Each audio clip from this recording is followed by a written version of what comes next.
This summer, I've been sharing short and fun lessons about American life, what people do, eat, and celebrate in the summer. This week, we're talking about fireworks and food because it's time for one of the biggest holidays of the season, July 4th, officially known as Independence Day and casually called the 4th of July. Welcome to another Happy English podcast coming to you from New York City. And here's your English teacher, Michael.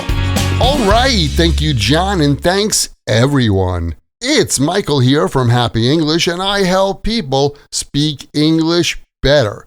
And this is Happy English Podcast, episode 839, Independence Day.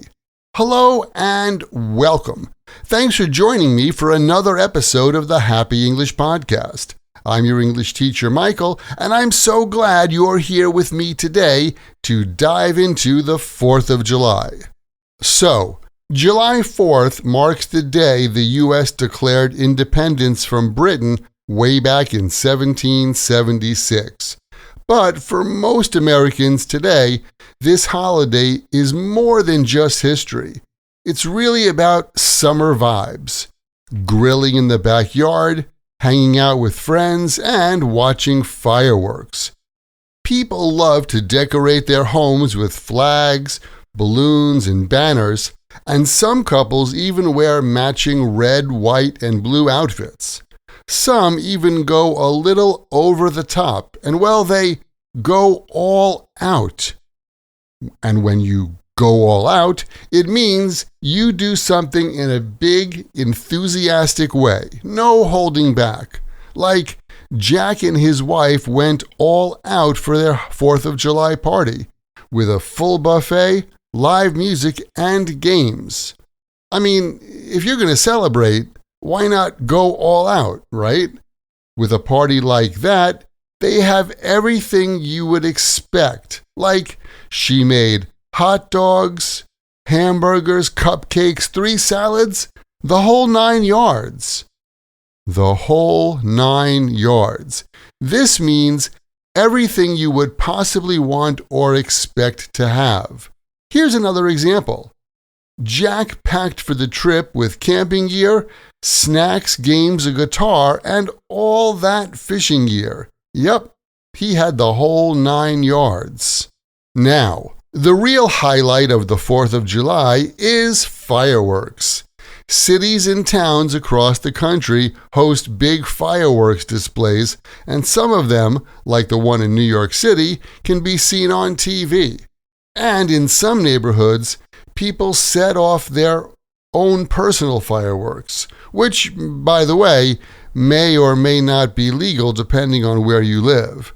But whether it's big or small, the idea is to end the day by going out with a bang. Go out with a bang means to end something in a big, memorable, or exciting way. Like the fireworks show really went out with a bang.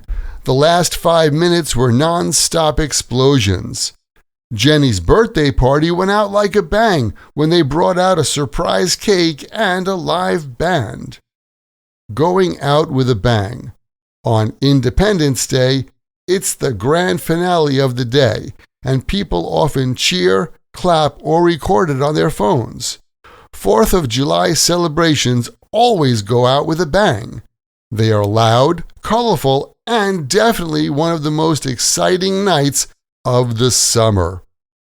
Now, you can't talk about July 4th without talking about food.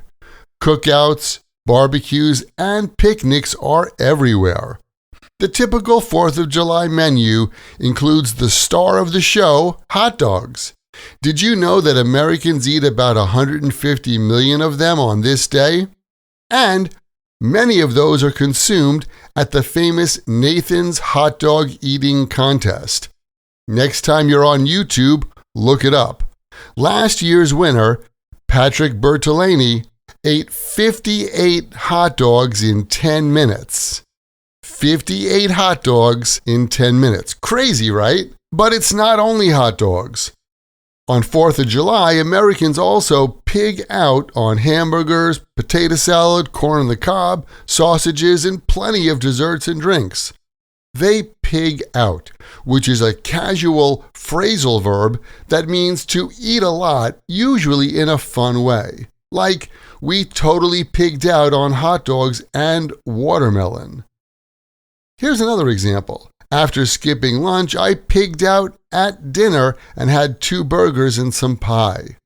So, how about you? When there's a holiday in your country, do you go all out decorating the house? Do you call it a day with fireworks? Do you pig out on holidays? Whatever your style, I'd love to hear how you celebrate summer where you live. Feel free to message me with your answer. And keep in mind, the best way to remember English like this, and any other word or phrase in English, is to take that word or phrase, write it in a sentence that's true for you or true in your world, and then memorize your sentences. Hey, do you want to get more practice using your English? If so, then you need to join my Podcast Learners Study Group. There, you can make new friends. Join us for live group lessons every week where we practice these podcast lessons together. Plus, you get access to the PDF transcript and audio download for every Happy English podcast in the past and in the future. And on top of that, each episode has exercises where you can practice this English point with speaking and writing checked by me. To learn more, just visit myhappyenglish.com and choose podcast lesson 839. Remember, learning another language is not easy, but it's not impossible, and I'm here to help you on your journey. This podcast was brought to you by Happy English. Please visit myhappyenglish.com. Show your support for Happy English by leaving us a review. Get English, get happy, Happy English.